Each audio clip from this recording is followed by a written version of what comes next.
कि काल भगवान ने परमात्मा से एक वचन लिया था। परमात्मा ने जब देखा कि यहाँ जीव गणे दुखी हो गए, किसी की टांग कट रही है, किसी की माँ मर गई, किसी का पिता मर गया, कोई किसी कष्ट से दुखी है, कोई किसी कष्ट से दुखी है, कोई गधा बन गया, कोई कुत्ता बना दिया। ये परमात्मा को आपकी जो पुकार वहाँ मालिक के चरणों में पहुंची, हाहाकार मची। अब जैसे हम भी बेसिक श्री विष्णु जी के पुजारी था ये दास, श्री कृष्ण राम का और हनुमान जी का, और फिर भी लास्ट में न्यू कहा करते, कोई आपत्ति आ जाती, हे सच्चे भगवान, हे सच्चे मालिक, यानी इनसे हटकर वृत्ति कहीं और जाती थी सच्चे मालिक पर। हम उसको अब पता चला ये सत साहिब जिसे कहते हैं यही है वो सच्चा मालिक, यानी रियल गॉड, वास्तव में परमात्मा। अब पता चला वो सच्चा मालिक कौन है और वही सब दुख निवारण करने वाला है। तो उस सच्चे मालिक ने हमारी पुकार सुनी।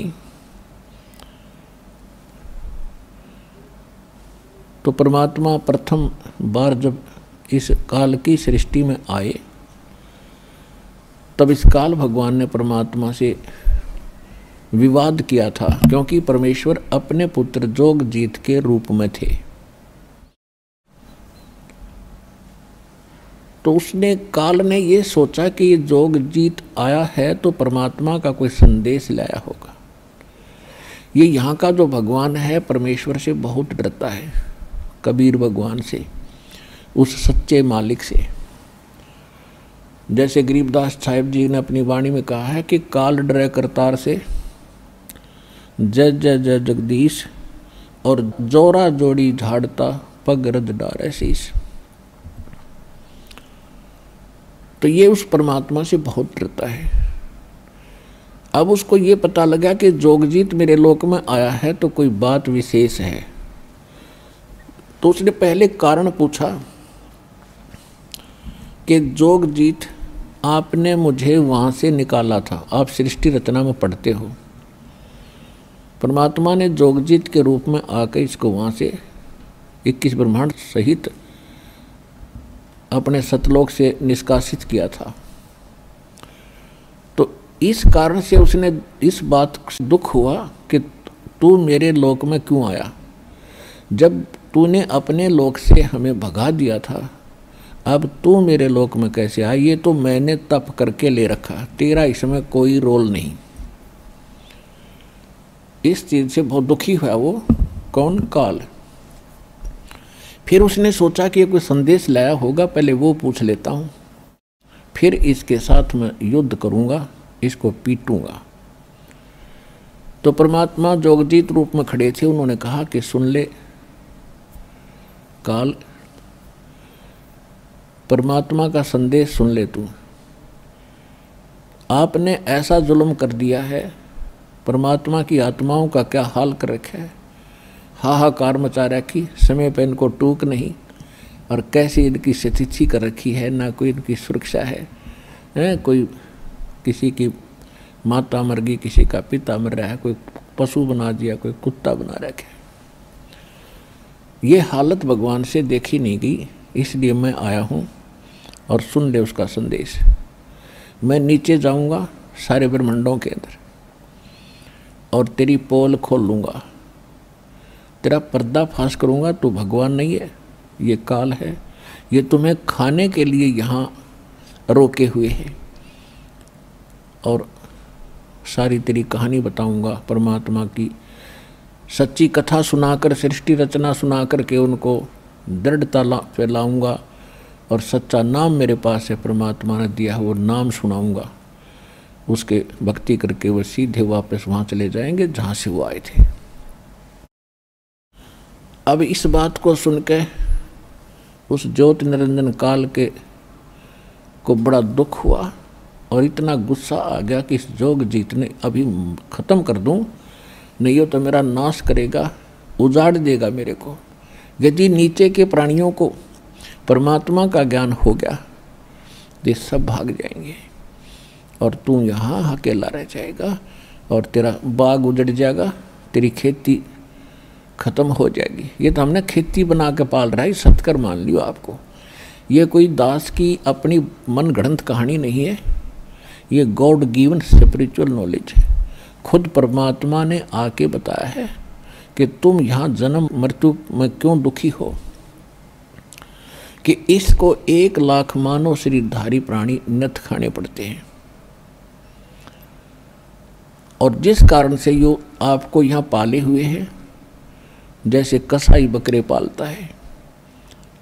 पुण्यात्माओं, जिस दिन आपका यह भांग उतर जाएगी ना, इस यहाँ का नशा उतर जाएगा इस काल का, ये झूठे व्यवस्थाओं को आप देख करके भूले फिरते हो, कोई मंत्री बन गया, कोई महामंत्री बन गया और भटक रहे हैं सारा दिन इस खिलौनों से खेल कर जीवन नाश कर जाते। आज तो महामंत्री बन गया, प्रधानमंत्री बन गया, सारी पृथ्वी का पति बन गया, अगले जन्म में क्या होगा, गधा बनेगा, वह कहाँ जाएगी त्रिप्रभुता। तो परमात्मा ने अपने बच्चों का अगला दुख दिखाई दे है, और हमें ज्ञान हो गया, हमें भी इनका अगला नेक्स्ट कदम दिखाई देता है, कुएं में गिरेंगे जाते ही। तो हम चाहते हैं इनको, इनके हाथ पकड़ लें, कुएं में ना गिरने दें, इनको सत भक्ति और सत्ज्ञान बता के यथार्थ भक्ति और यथार्थ कमाई या भक्ति की इधर रुचि पैदा करें। ये हमारा कर्तव्य बन गया भगवान के आदेशानुसार। तो इस काल ने आपको ऐसे पाल रखा जैसे कसाई बकरे पालता है।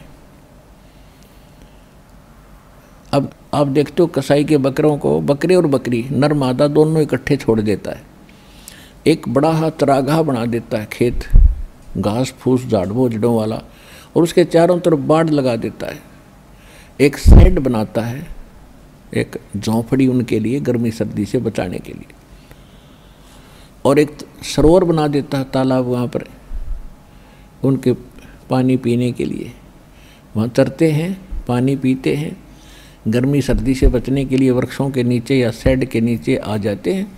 और वो कसाई जब जाता है उन बकरों के पास, तो ये समझते हैं, या कसाई के नौकर जाते हैं, तो वो ये भोली प्राणी ये समझते हैं कि बड़े दयालु हैं, सारे हमारी कितनी केयर टेक करते हैं, कितनी देखभाल कर रहे हैं और कैसी सुविधा दे रखी है, तो वो बहुत नेक स्वामी नजर आते हैं। लेकिन जब उसको ज़रूरत पड़ती है कसाई को, वो निकलवा लेता है, 10 चाहिए 20 चाहिए उनमें तो, उसमें ना देखता किसी का बेटा आ रहा है, किसी की माँ आ गई है, या पूरा परिवार ही क्यों ना आ गया हो, बेशक आ जाओ। कसाई किसे कहते हैं? तो पुण्यात्माओं, जब कभी कभी वो कसाई या उसके नौकर जब उन बकरों में जाते हैं, बकरियों में, तो वो उनको अच्छा आदमी समझ कर उनसे प्यार करते हैं, उनकी तरफ भाग कर जाते हैं, उनसे प्यार करते हैं, ऊपर को पैर उठा के सीने से लगाना चाहते हैं और उसके हाथ को चाटते हैं। वो देख रहा है ऐसे हाथ लगा के,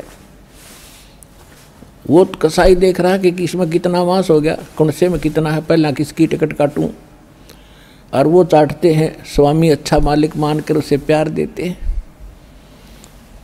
तो परमात्मा बताते हैं कि आप इन सुविधाओं को देखकर ये मान बैठे हो कि भगवान बड़ा दयालु है, और फिर कर के कर तोल देता है। किसी का परिवार नष्ट हो गया, कितना महामारी आ गई, कितना फ्लड आ गया, कहीं रोग से, कहीं दुर्घटना से हाहाकार मची है, या अन्य किसी बीमारी से, तो उस समय आपकी बुद्धि इतना काम नहीं करती, वो बिजली क्यों गिर गई इस परिवार पे। हम सोचते हम नहीं मरेंगे, हम ठीक ठाक हैं। उस दुर्घटना से पहले वो भी ठीक ठाक मान रहे थे। तो यह भूल मिटेगी इस सत्संग से, क्योंकि ये सत्संग है और भगवान का दिया हुआ बताया हुआ ज्ञान है, 100% सत्य है।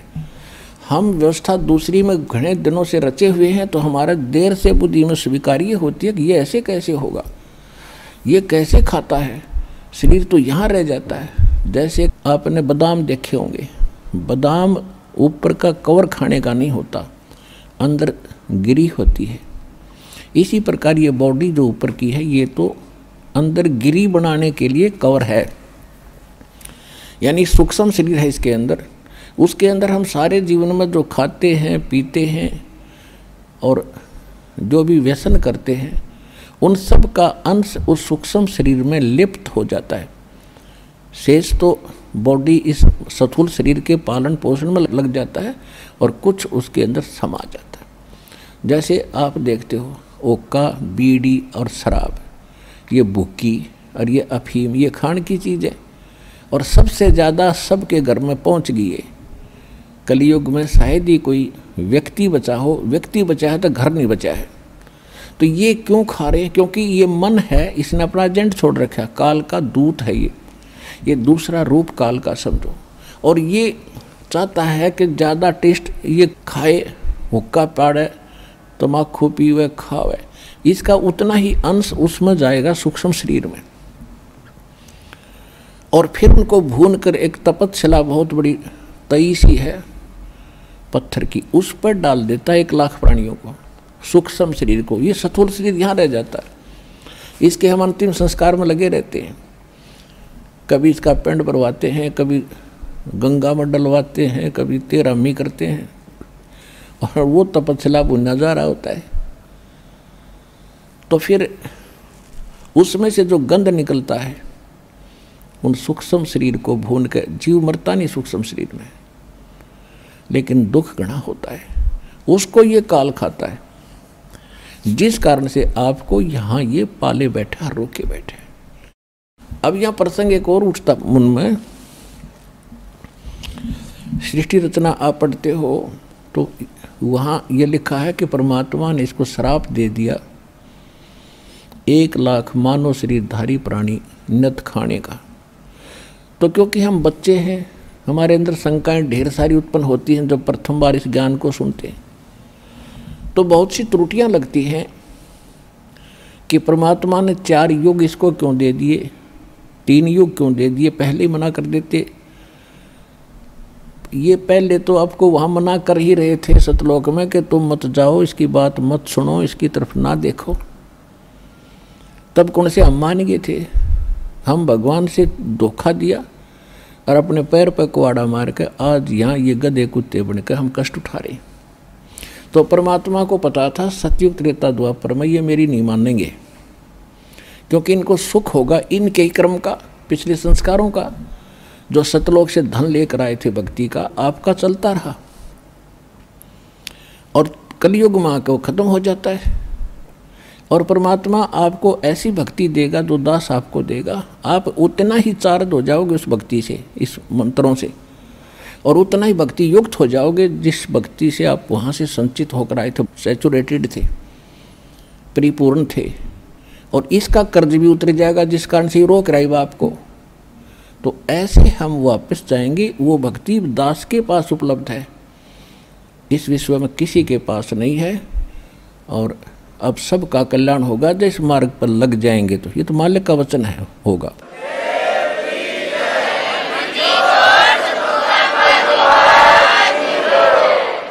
तो सतयुग त्रेता द्वापर में हम घने दुखी नहीं थे, वातावरण बढ़िया था, तगड़े तगड़े शरीर थे, लंबी लंबी आयु थी, स्वस्थ शरीर था, मृत्यु कदे कदे हुआ करती।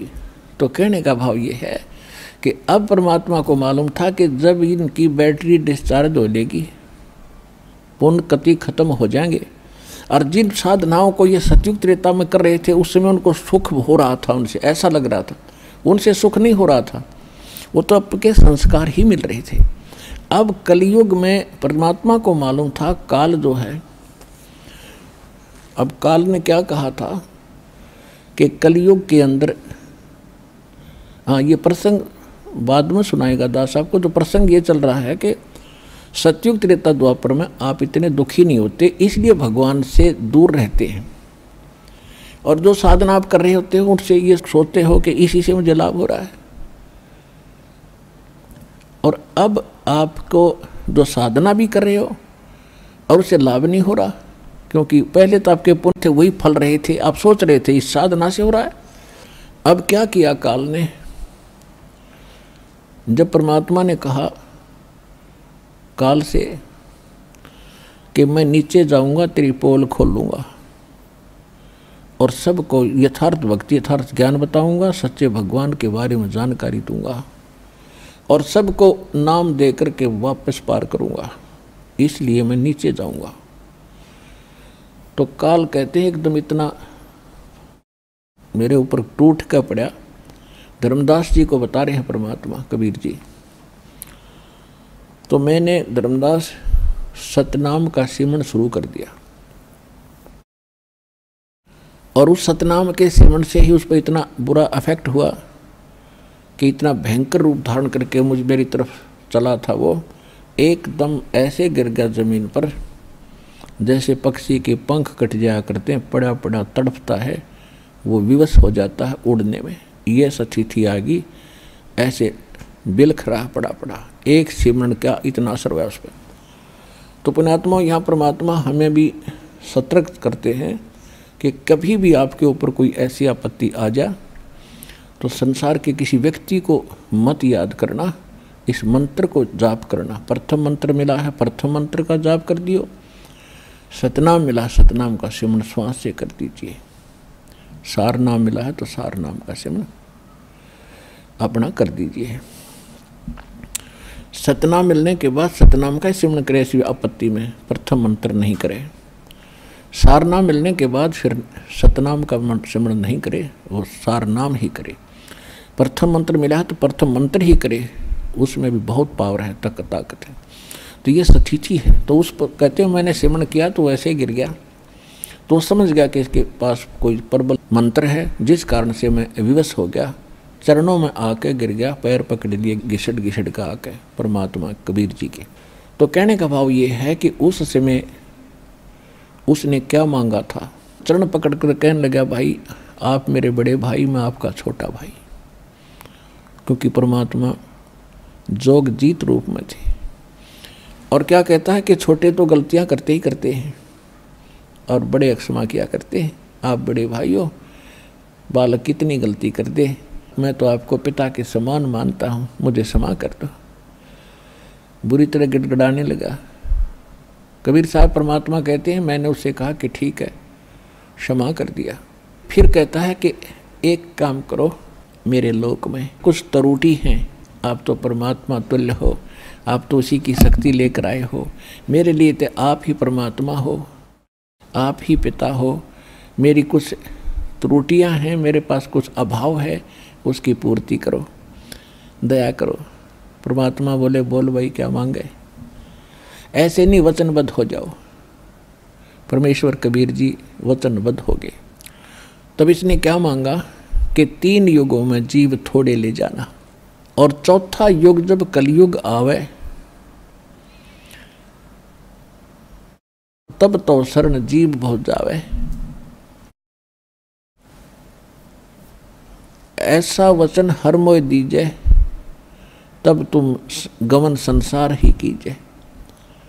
कि 3 युग में जीव थोड़े जा, और चौथे युग में आप कितने जीव ले जाना। परमात्मा बोले भाई ठीक है, चल ऐसी मान लेंगे, हम तो कलयुग में ले जाएंगे। एक और है मेरी प्रार्थना। परमात्मा बोले बोलो क्या है। कि आप अपना ज्ञान बताकर ले जाना। जो आपके ज्ञान को माने आपके, और आपके ज्ञान को ना माने वो हमारे। आप बलपूर्वक ना ले जाना।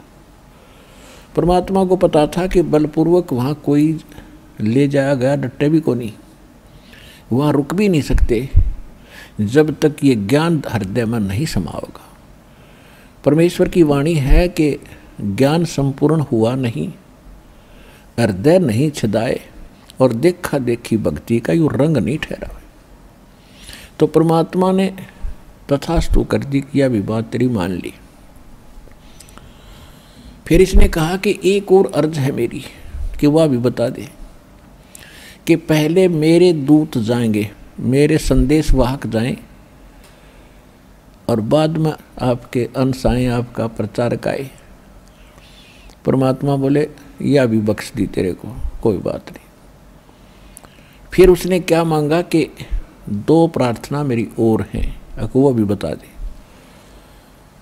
कि त्रेता के अंदर मेरा पुत्र जाओगा, राजा दशरथ के घर जन्म लेगा, उसके ऊपर एक आपत्ति आवेगी, उसके संस्कार वश उसकी पत्नी को लंकेश्वर उठा होगा और वो बहुत शक्तिशाली होगा, सभी नीचे के देवताओं को भी अपनी कैद में डाल रखा होगा। उनको छुड़वाने के लिए एक बहाना बनाना पड़ेगा, उसकी पत्नी उठा होगा। लेकिन समस्या आएगी कि वो पुल नहीं बना पाएगा समुद्र के ऊपर लंका में सेना ले जाने के लिए। वो पुल बनवाना आप दया करना। अपन आत्माओं जैसे अब श्री राम और श्री कृष्ण ये विष्णु जी हैं, और विष्णु जी हैं तो परमात्मा की आत्मा। यहाँ कोई पद मिल गया 3 लोग की, प्रधान बना दिए। अब ये फूले फिरे हैं, सोचा पता नहीं क्या बन गए। इनकी मृत्यु के बाद ये 84 लाख योनियों में आप जैसे प्राणियों के रूप में घूम रहे होंगे यहाँ पर। अब यह सब क्या भूल पड़ी। परमात्मा कहते मेरे साथ 2 भाई, मैंने सब जग भूलिया पाया, सब क्या भूलना गिरी। एक ना भूलिया 2 ना भूले, और भूली सब संसारी। और ब्रह्मा विष्णु महेश देख लो, तीनों देवा गरबारी। ये सांग दचाई बैठे ब्याह करवा के बैठे, जैसे हल्लाएं को नहीं यहाँ से। अरे इनकी आयु फिक्स्ड है। तो कहने का भाव ये है, तो ये आत्मा परमात्मा की है। जब ये दुखी होती है तो वही आकर इनकी मदद करता है। अभी तक हम जैसे हमें पहले कोई दुख आता था, भगवान को याद करते थे और हमारा संस्कार ठीक होता था, तो वो भगवान ही मदद करते थे। हम सोचते थे हनुमान जी ने कर दिया ये काम। अब पता चला हनुमान जी तो एक भगत आदमी थे, तो भगवान के सतर का काम भगत कैसे कर सकता है।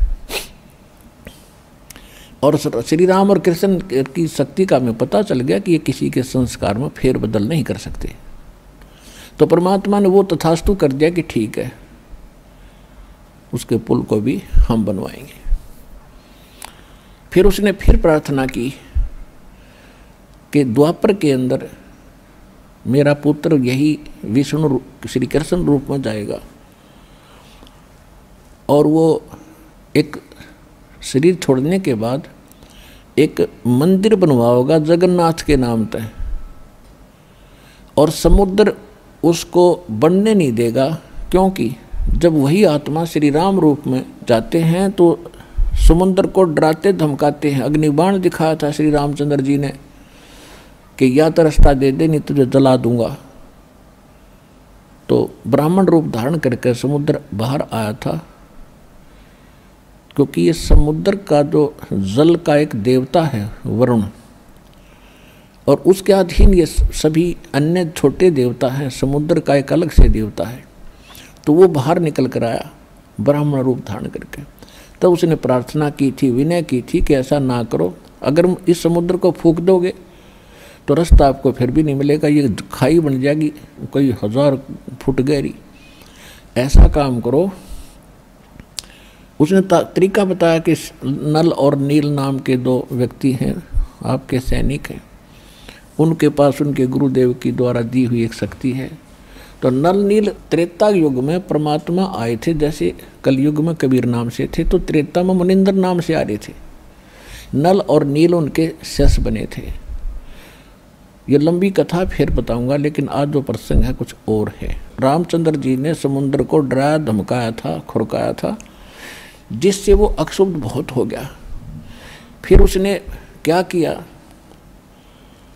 श्री कृष्ण रूप में जब ये श्री विष्णु जी यानी रामचंद्र जी आए, तो उन्होंने मृत्यु के बाद एक इंद्रदमन नाम के राजा थे उड़ीसा के, उनको स्वप्न में कहा कि मेरा एक मंदिर बनवा दे और इस स्थान पर बना दे समुद्र के किनारे, और जगन्नाथ नाम रख देना। तो काल ने कहा था कि वो समुद्र वो प्रतिशोध लेगा। जब श्री राम रूप में इसने उसको खुरका धमकाया था, अग्निबाण दिखा कर फूकना चाहा था, वो बेइज्जती मान गया, उसका बदला लेगा और वो बनने नहीं देगा मंदिर को। हालांकि परमात्मा मंदिर के विरोध में थे, फिर भी उन्होंने उसकी उस बात को भी मान लिया। लेकिन परमात्मा ने ये कहा था कि उस मंदिर में ना कोई मूर्ति पूजा होगी और ना ही कोई वहाँ बकवाद चलेगी, तो मैं उसकी मदद करूँगा। तो उसने कहा था ठीक है जी, जैसे आप उचित समझो ऐसे करना, लेकिन यह दया करियो। तो कहने का भाव यह है कि ये उसने कंडीशन रखी थी। फिर जब परमात्मा ने सारी यश कर दी तब खड़ा हो गया, काम बनया, गर्द निकली और बच्चा सुखी। कहने लगा ठीक है, अब बेशक जाओ जोग जीत संसार में। देखो, जब आप कलयुग में आओगे, आपसे पहले मैं अपने दूत भेज भेज के उनको ऐसा ज्ञान से रंग दूंगा, शास्त्र का बहाना करेंगे, नाम सदग्रंथों का लेंगे और ज्ञान सारी बकवाद सुनाएंगे। तीर्थ व्रत जप तप मन लाऊं, देवल धाम और पत्थर पुजवाऊं, और अनेक प्रकार के जैसे कोई व्रतों पर लगा दिया। और फिर कहते हैं 12 पंथ करूं मैं सादा, नाम तुम्हारा ले करूं आवाजा। और उन 12 पंथ नाम जो ले ही हमरे मुख में आन समोई, उन 12 पंथों में जो भी नाम लेगा दीक्षित होगा, जो कलयुग में चलाऊंगा। तो वो सभी मेरे ही मुख में आएंगे। जावो जोग जीत संसारा, जीवन मन कहा तुम्हारा, जीव तुम्हारा कहा न माने, हमरी ओढ़ हो बाद बखाने। कि जीव तुम्हारा कहा नहीं मानेंगे और मेरी तरफ खड़े होकर के यानी मेरे वकील बनेंगे और तेरे साथ वाद विवाद करेंगे। उसने कहा था कि प्रथम अंश हमारे जाई, पीछे अंश तुम्हारा आई, ऐसा वचन हर मोय दीजे, तब गमन संसार ही कीजे।